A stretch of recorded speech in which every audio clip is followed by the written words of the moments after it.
பிறப்புக்கும் எல்லா உயிர்க்கும் முதல் எழுத்து எதுவென்றால் அனைவரும் அடுத்த நொடியே உச்சரிப்பது ஆ என்கிற அகரத்தை தான். அதுபோல் இன்றைய இந்தியாவின் இதயமாக விளங்கும் தொழில்துறை வளர்ச்சிக்கும் ஆ என்கிற உயிரெழுத்தில் தொடங்கும் 2 பெயர்கள்தான் அதிமுக்கிய காரணமாக இருக்கின்றன. ஒன்று அம்பானி, மற்றொன்று அதானி.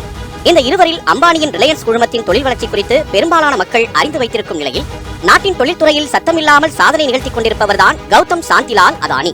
இறைவன் தூணிலும் இருப்பார் துரும்பிலும் இருப்பார் என்று புராண கதைகளில் சொல்லப்படுவதை போன்றுதான் மக்களின் அத்தியாவசிய தேவையான அரிசி முதல் அனல்மின் நிலையம் வரை அனைத்துக்கு பின்னாலும் அதானி என்கிற பெயர் இருக்கிறது. அன்றாடம் பயன்படுத்தும் உணவுப் பொருட்கள் முதல் காலனி, கட்டுமானத்திற்கு பயன்படும் சிமெண்ட், சமையல் எரிவாயு விநியோகம், துறைமுகங்கள், சொகுசு ரக ஜெட் விமானங்கள், நிலக்கரி, இரும்பு தாது உள்ளிட்ட கனிம பொருட்கள், மின்சார உற்பத்தி, போக்குவரத்து, ராணுவ தளவாடங்கள் உற்பத்தி என அதானி கால்பறிக்காத தொழில்களே இல்லை என்னும் அளவுக்கு தொழில்துறையின் ராஜாவாக வலம் வருகிறார் அதானி. நாட்டின் தொழில்துறை ஜாம்பவான்களான டாடா பிர்லா முதல் முகேஷ் அம்பானி வரை பெரும்பாலானவர்கள் தங்களுடைய முந்தைய தலைமுறையினர் வகுத்து கொடுத்த பாதையிலேயே தொழிலில் முன்னேறி பணக்காரர்கள் பட்டியலில் இடம் பிடித்தனர். ஆனால் நடப்பாண்டில் உலக பணக்காரர்கள் பட்டியலில் 9வது இடம் பிடித்த அதானி ஒரு தொழில் முனைவோராக தன் பயணத்தை தொடங்கிய குறுகிய காலத்திலேயே நாட்டின் முதல்நிலை பணக்காரராகவும் ஆசிய பணக்காரர்கள் பட்டியலில் 2ஆம் இடத்தையும் பிடித்தவர். இந்திய தொழில்துறையில் மிக குறுகிய காலத்தில் அசுர வளர்ச்சியை எட்டியிருக்கிறார் கௌதம் சாந்திலால் அதானி. சூரிய வம்சம் படத்தில் ஒரு பேருந்து ஓட்டுநராக தொழிலை தொடங்கி பல நிறுவனங்களுக்கு உரிமையாளராகும் கதாநாயகனைப் போல அதானியின் சொத்து மதிப்பு கடந்த 10 ஆண்டுகளில் மின்னல் வேகத்தில் உயர்ந்து உலக பணக்காரர்களையே ஆச்சரியத்தில் ஆழ்த்தியுள்ளது. இந்திய தொழில்துறையில் கால்பறிக்க நினைக்கும் தொழில் முனைவோர்களுக்கு ஊக்கசக்தியாக திகழும் அதானியின் வளர்ச்சிக்கு காரணமாக இருப்பது ஓய்வில்லாத கடின உழைப்பா அல்லது அரசியல் தொடர்பா என்பதை அறிந்து கொள்ள அவர் கடந்து வந்த பாதையை புரட்டி பார்க்க வேண்டியது அவசியமாகிறது. குஜராத் மாநிலம் அகமதாபாத்தைச் சேர்ந்த அதானி 1962ஆம் ஆண்டு ஜூன் 24ஆம் தேதி ஜெயின் சமூகத்தைச் சேர்ந்த சாந்திலால் அதானி, சாந்தி அதானி தம்பதிக்கு மகனாக பிறந்தார். நடுத்தர குடும்பத்தைச் சேர்ந்த சாந்திலால் அதானிக்கு கௌதம் அதானியுடன் சேர்த்து 8 பிள்ளைகள். சாந்திலால் அதானி துணி வியாபாரத்தில் ஈடுபட்டு வந்ததால் பெரும்பாலான ஜெயின் சமூகத்தினரை போலவே கௌதம் அதானிக்கும் சிறு வயதிலேயே வியாபார நுணுக்கங்கள் கற்றுக் கொடுக்கப்பட்டது. இதற்கிடையே அங்குள்ள சேத் சிமான்லால் நாகின்தாஸ் வித்யாலயா பள்ளியில் பள்ளிப்படிப்பை முடித்தவர். குஜராத் பல்கலைக்கழகத்தில் இளங்கலை வணிகம் படித்தார். ஆனால் அதானிக்கு வியாபாரத்தில் நாட்டம் அதிகரித்ததால் கல்லூரி படிப்பை 2ஆம் ஆண்டுடன் கைவிட நேர்ந்தது. சொந்தமாக தொழில் தொடங்க வேண்டும் என்கிற வேட்கையுடன் இருந்த அதானி வாழ்வின் அடுத்த கட்டத்தை நோக்கி மும்பைக்கு சென்றார். அங்கு மகேந்திர நிறுவனத்தில் வைரங்களை தரம் பிரிக்கும் வேலை கிடைத்தது. சரியாக 10 ஆண்டுகள் வைர வியாபாரத்தில் நிபுணத்துவம் பெற்ற அதானி தனது அண்ணன் மகாசுக் தனது பிளாஸ்டிக் ஆலையை நிர்வகிக்க வருமாறு கடிதம் எழுதியதால் மீண்டும் அகமதாபாத்திற்கே திரும்பினார். அண்ணனின் நிறுவனத்தில் பணியாற்றிய அனுபவத்தில் சிறு குறு நிறுவனங்களுக்கு பிளாஸ்டிக் பைப்புகள் இறக்குமதி செய்யும் நிறுவனத்தை தொடங்கி தொழில் முனைவோராக தடம் பதித்தார். அந்த நிறுவனத்தின் பெயர் அதானி எக்ஸ்போர்ட்ஸ். 90களுக்கு பிறகு நாட்டின் பொருளாதாரத்தில் தாராளமயத்தை பின்பற்ற தொடங்கியதன் தாக்கம் சென்னை, பெங்களூர், டெல்லி உள்ளிட்ட மெட்ரோ நகரங்களில் பன்னாட்டு நிறுவனங்களின் வருகையால் ஏற்பட்ட வளர்ச்சியை கண்கூடாக பார்க்க முடிந்தது. குறிப்பாக வானுயர கட்டடங்கள், கனரக தொழிற்சாலைகள், சிறப்பு பொருளாதார மண்டலங்கள் தொழில்துறை மேம்பட்டது. இந்த தாராளமயத்தின் பலனை அதானியும் அனுபவித்தார். ஆனால் அலைகள் ஆர்ப்பரிக்கும் அரபிக் கடலோரத்தின் குஜராத் துறைமுகங்களில் இருந்துதான் உலக பணக்காரர்கள் வரிசையில் இடம் பிடித்துள்ள அதானி எனும் பில்லியனரின் கதை தொடங்கியது. அதானி எக்ஸ்போர்ட்ஸ் எனும் பெயரில் சிறு குறு நிறுவனங்களுக்கு பிளாஸ்டிக் பைப்புகளை இறக்குமதி செய்து வந்த அதானி குதிரைக்கு கடிவாளம் கட்டியது போல் எப்போதும் ஒரே திசையை நோக்கி தன்னுடைய தொழிலில் பயணிக்கவில்லை. மாறாக தொழில்துறையில் சாதிக்க வேண்டும் என்ற மாபெரும் கனவுடன் ஒவ்வொரு நுணுக்கத்தையும் கற்றுக்கொண்டு அதன்படி பயணிக்க ஆர்வம் கொண்டிருந்தார். அதே நேரம் வளர்ச்சிக்கு நடுவே சில இடங்களில் வழுக்கி விழவும் நேர்ந்தது. இதன் பிறகுதான் தன்னுடைய லட்சியத்தை அடைய வெறும் தொழில் தந்திரம் மட்டும் போதாது, அரசியல் பின்புலமும் தேவை என்பதை உணர ஆரம்பித்தார். இப்போதும் கூட அதானி எனும் தொழில்துறை ஜாம்பவானின் பின்னணியில் பிரதமர் மோடி இருப்பதாக கூறப்படுகிறது. ஆனால் அவரது தொடக்க கால தொழில் வளர்ச்சியில் மோடி என்பவரை அவர் சந்தித்தது கூட கிடையாது என்பதுதான் ஆச்சரியமூட்டும் உண்மை. குஜராத் தொழில்துறையில் கத்துக்குட்டியாக இருந்த அதானியை முதலில் கை தூக்கிவிட்டவர் என்றால் அது பாஜக ஆதரவுடன் முதலமைச்சராக இருந்த ராஷ்டிரிய ஜனதாவைச் சேர்ந்த சிமான்பாய் பட்டேல் தான். இதன் பிறகுதான் அரசியல் தலைவர்களுடன் நெருங்கி பழகும் வாய்ப்பை ஏற்படுத்திக் கொண்டார் அதானி. சிமான்பாய் பட்டேலும் தன்னால் முடிந்ததை செய்து வந்தார். இந்த நிலையில்தான் 1995 தேர்தலில் முதல் முறை கேஷுபாய் பட்டேல் தலைமையில் பாஜக ஆட்சி அமைந்தது. கேஷுபாய் பட்டேலுடன் இணக்கமான உறவை பின்பற்றினார் அதானி. இவர் ஆட்சியில்தான் குஜராத்தில் முந்த்ரா துறைமுகத்தை தனியார் நிறுவனங்கள் ஒப்பந்தம் எடுக்கும் முறை கொண்டு வரப்பட்டது. இந்த ஒப்பந்த முறை யாருக்கு பலனளித்ததோ இல்லையோ அதானிக்கு ஜாக்பாட் என்றே சொல்லலாம். கேஷுபாய் பட்டேலுடன் அதானிக்கு இருந்த நட்புணர்வு காரணமாக முந்த்ரா துறைமுகத்தின் பெரும்பகுதி நிலம் அதானிக்கு ஒதுக்கப்பட்டது. துறைமுகத்தை நிர்வகிக்கும் உரிமையும் வழங்கப்பட்டது. அரசு அமைப்புடன் அதானிக்கு இருந்த உறவால் அவரின் காட்டில் பணமழை பொழிய தொடங்கியது. ஆனால் இதே சூழலில்தான் நம்பிக்கையில்லா தீர்மானம் கொண்டு வரப்பட்டு கேஷுபாய் ஆட்சியை இழந்தார். அவருக்கு பிறகு ஆட்சி பொறுப்பேற்ற மோடிக்கு அதானியுடன் பெரிய நெருக்கம் இல்லை. மேலும் கேஷுபாயுடன் அதானி நெருக்கம் காட்டியதால் அதானியை தள்ளியே வைத்திருந்தார் மோடி. இவையெல்லாம் 2000க்கு பிறகு மாறத் தொடங்கியது. 2002ஆம் ஆண்டு குஜராத்தில் நடந்த வன்முறை சம்பவம் காரணமாக குஜராத் கலவர பூமியாக பார்க்கப்பட்டது. இதனால் அம்மாநிலத்தில் தொழில் தொடங்க தொழில் முனைவோர்கள் ஆர்வம் காட்டவில்லை. இதன் வெளிப்பாடாகவே ராகுல் பஜாஜ், ஜாம்ஷெட் கோத்ரேஜ் ஆகியோர் தலைமையில் இயங்கிய இந்திய தொழில் கூட்டமைப்பான CII பொதுக்குழுவில் குஜராத்தில் நடைபெற்ற கலவரம் கடுமையாக விமர்சிக்கப்பட்டது. CIIயின் கண்டனத்திற்கு எதிராகவும் அப்போது முதலமைச்சராக இருந்த மோடிக்கு ஆதரவாகவும் குஜராத் முதலாளிகள் சிலர் ஒன்று கூடினர். நிர்மா, கேடிலா, அஷிமா, டோரண்ட் கேஸ் ஆகிய நிறுவனங்களுக்கு பிறகுதான் அதானி நிறுவனத்தின் பெயர் குஜராத் அரசுக்கு ஆதரவு தெரிவித்த நிறுவனங்களின் பட்டியலில் இடம்பெற்றிருந்தது. குஜராத் ஒரு கலவர பூமி எனும் அடையாளத்தை அழிக்க நினைத்த மோடி தன்னுடைய முதல் ஆண்டு ஆட்சியில் குஜராத்தில் தொழில் தொடங்குவதற்கான சர்வதேச தொழில் முனைவோர்களின் மாநாடு ஒன்றுக்கு ஏற்பாடு செய்தார். இந்த சந்தர்ப்பத்தை சரியாக பயன்படுத்தி மோடியின் கவனத்தை தன் பக்கம் ஈர்க்க நினைத்த அதானி தன்னுடைய நிறுவனம் சார்பில் 15,000 கோடி முதலீட்டை குஜராத்திற்கு கொண்டு வர முடியும் என அறிவித்தார். இந்த அறிவிப்பு யாரின் கவனத்தை ஈர்க்க வேண்டும் என்ற முனைப்பில் அதானி வெளியிட்டாரோ அவரின் கவனத்தை ஈர்த்தது. அதானியின் இந்த அறிவிப்பு வெளியான புள்ளியில்தான் மோடி அதானி ஆகியோரின் நட்பு தொடங்கியது. இதன் பிறகு அதானியின் தொழில் வளர்ச்சி குஜராத்தில் ஆலமரத்தின் விழுதுகளைப் போல் ஒவ்வொரு துறையிலும் நுழைய தொடங்கியது. அதானிக்கு தெரியாமல் அம்மாநிலத்தில் எந்த தொழிலும் புதிதாக தொடங்கவோ அல்லது நுழையவோ முடியாது என்கிற நிலை உருவானது. இதனால் குஜராத் தொழில் சாம்ராஜ்யத்தில் அசைக்க முடியாத சாம்ராட்டாக சிம்மாசனமிட்டு உட்கார்ந்தார் அதானி. 1994ஆம் ஆண்டு இந்திய பங்குச்சந்தையில் அதானி என்டர்பிரைசஸ் நிறுவனத்தை பட்டியலிட்டார் அதானி. அப்போது அந்நிறுவனத்தின் பங்குகள் வெறும் 150 ரூபாய்க்குத்தான் விற்பனையானது. ஆனால் கடந்த 27 ஆண்டுகளில் அதானி என்டர்பிரைஸின் பங்குகள் பல மடங்கு உயர்ந்து 2000 ரூபாய்க்கு மேல் விற்பனை செய்யப்படுகிறது. 8000 ஹெக்டேர் பரப்பளவில் அமைந்துள்ள அதானியின் முந்த்ரா துறைமுகம் சிறப்பு பொருளாதார மண்டலத்தின் கீழ் கட்டப்பட்டுள்ளது. இதன் காரணமாக அந்நிறுவனம் மத்திய மாநில அரசுகளுக்கு எந்த வரியும் செலுத்த வேண்டியதில்லை. அதானியின் முந்த்ரா துறைமுகம் இந்தியாவின் மிகப்பெரிய தனியார் துறைமுகங்களில் ஒன்றாக திகழ்கிறது. இதேபோல் நாட்டில் 25% சரக்குகளை அதானி நிறுவனமே கையாள்கிறது.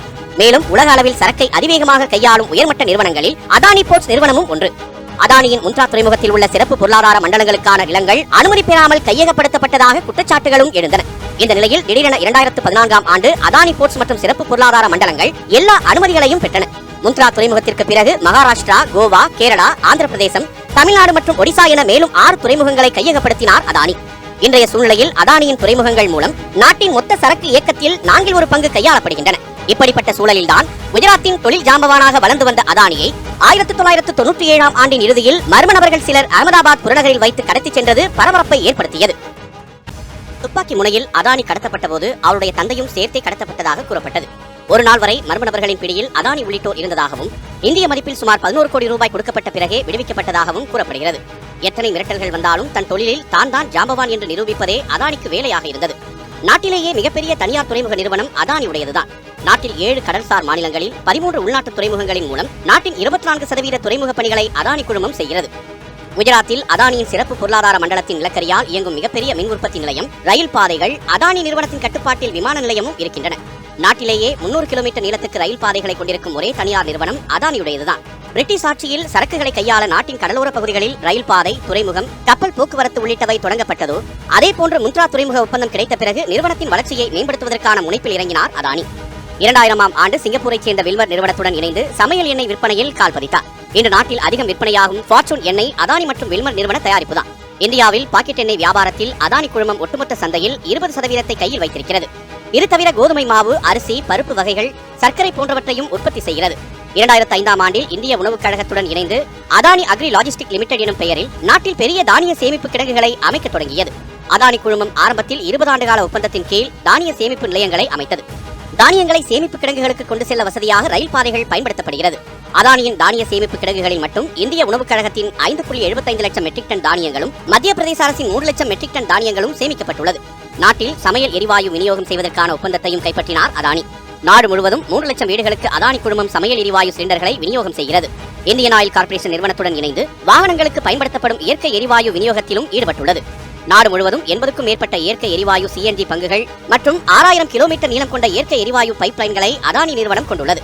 மின்சார உற்பத்தி, இயற்கை வளங்கள், போக்குவரத்து, மின் பகிர்மானம், ரியல் எஸ்டேட், நிதி சேவைகள், வீட்டுக்கடன் சேவைகள், விமான நிலைய நிர்வாகம், மெட்ரோ ரயில் சேவை என கிடைத்த வியாபாரங்களில் எல்லாம் கால் பதித்தார் அதானி. 2008ஆம் ஆண்டு நவம்பர் 26ஆம் தேதி மும்பை தாஜ் ஹோட்டலில் நடந்த தீவிரவாத தாக்குதலின் போது அதிர்ஷ்டவசமாக உயிர் தப்பினார் அதானி. தாஜ் ஹோட்டலில் தீவிரவாதிகள் நுழைந்தபோது தொழிலதிபர்களுடன் இரவு உணவு விருந்தில் இருந்த அதானியை அங்கிருந்த ஊழியர்கள் ஹோட்டலின் பேஸ்மெண்ட் பகுதிக்கு அழைத்துச் சென்று காப்பாற்றினர். ஒரு நாள் முழுவதும் அங்கிருந்த அதானி அடுத்த நாள் காலை ராணுவ வீரர்களால் பத்திரமாக மீட்கப்பட்டார். அப்போது மரணத்தை 15 அடி தொலைவில் பார்த்தேன் என அதிர்ச்சியுடன் தெரிவித்தார். இப்படி இருவேறு சம்பவங்களில் தப்பிப்பிழைத்த அதானி இந்தியாவிலேயே மிகப்பெரிய தனியார் அனல் மின் நிலைய நிறுவனத்தை கட்டி அமைத்தார். குஜராத், மகாராஷ்டிரா, ராஜஸ்தான், கர்நாடகா, சத்தீஸ்கர் என பல மாநிலங்களில் அதானியின் பவர் லிமிடெட் நிறுவனங்கள் செயல்பட்டு வருகின்றன.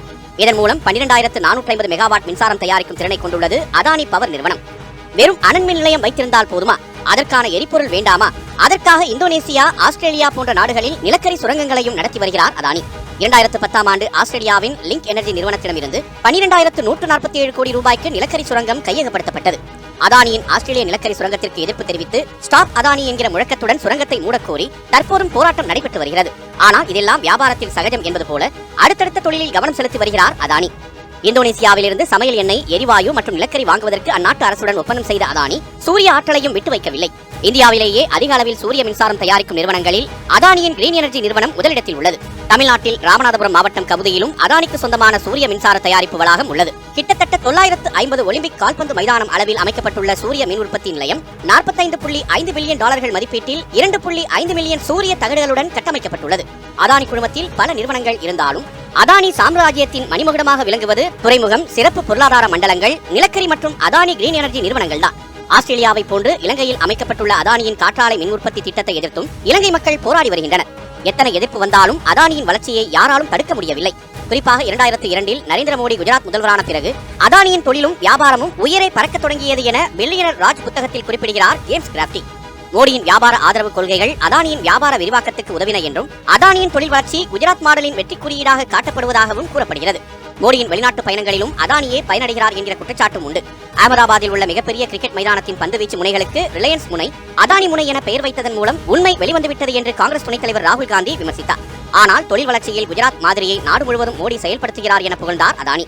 அத்துடன் உத்தரப்பிரதேச மாநிலத்தில் அதானி குழுமம் 70,000 கோடி முதலீடு செய்ய உள்ளதாகவும் தெரிவித்தார். 1500 கோடி முதலீட்டில் ராணுவ தளவாட தயாரிப்பு வளாகம் அமைக்க உள்ளதாகவும், ராணுவத்துக்கு தேவையான அதிநவீன ஆயுதங்கள், ஏவுகணைகள் உள்ளிட்டவை தயாரிக்க திட்டமிடப்பட்டுள்ளதாகவும் கூறப்படுகிறது. சென்னையில் உள்ள எண்ணூர் துறைமுகத்தை நிர்வகிக்கும் பொறுப்பை அதானிக்கு ஒப்படைத்தது மத்திய அரசு. குறிப்பாக சேலம் 8 வழிச்சாலை திட்டமே அதானியின் எண்ணூர் துறைமுகத்தை சுலபமாக அடைய வேண்டும் என்பதற்காகத்தான் தொடங்கப்பட்டது என சூழலியல் ஆர்வலர்கள் குற்றம் சாட்டியிருந்தனர். குஜராத்தின் தொழில் வளர்ச்சி நாயகனாக பார்க்கப்பட்ட கௌதம் அதானி இன்றைக்கு இந்தியாவின் தொழில் வளர்ச்சியை சர்வதேச தரத்திற்கு கொண்டு செல்லும் முக்கிய நபராக உள்ளார். வியாபாரத்திலும் தொழிலிலும் இவ்வளவு உயரத்தை எட்டிய கௌதம் அதானி தன் சக போட்டியாளர் முகேஷ் அம்பானியைப் போல் தொழில்சார் கூட்டங்களை பொதுவெளியில் பகிரங்கமாக நடத்தி கவனத்தை ஈர்க்கக்கூடியவர் அல்ல. தான் உற்பத்தி செய்யும் பொருட்கள் குறித்து மக்களிடம் நேரடியாக உரையாடக்கூடியவரும் அல்ல. தன்னுடைய கடின உழைப்பால் 2020ஆம் ஆண்டு 8.9 பில்லியன் டாலராக இருந்த அவரது சொத்து மதிப்பு 2022ஆம் ஆண்டு ஜனவரியில் 89 பில்லியன் டாலராக உயர்ந்தது. குறிப்பாக 2021ஆம் ஆண்டில் அதானியின் ஒரு நாள் வருமானம் மட்டும் 1000 கோடியாக இருந்தது. இன்றைக்கு உலகம் முழுவதும் தன்னுடைய கிளைகளை பரப்பியுள்ள அதானி நிறுவனம் ஒட்டுமொத்த சொத்தில் 50% கடனில் தான் இயக்கி வருகிறது. ஆனால் இவ்வளவு கடனும் அதானிக்கு இந்தியாவில் உள்ள பொதுத்துறை வங்கிகள் மூலம்தான் வழங்கப்பட்டுள்ளது. ஏற்கனவே லட்சக்கணக்கான கோடியில் தொழிலை விஸ்தரிக்க கடன் வாங்கி விஜய் மல்லையா, நீரவ் மோடி என வெளிநாடு தப்பிச் சென்ற தொழில் ஜாம்பவான்களுக்கு மத்தியில் 20 பில்லியன் அமெரிக்க டாலருக்கு மேல் கடனில் இருக்கும் அதானியின் ஒவ்வொரு நகர்வும் நாட்டின் வளர்ச்சிக்கும் வித்திடலாம், வீழ்ச்சிக்கும் அடித்தளம் அமைக்கலாம் என்பதே கூர்ந்து கவனிக்க வேண்டிய ஒன்று.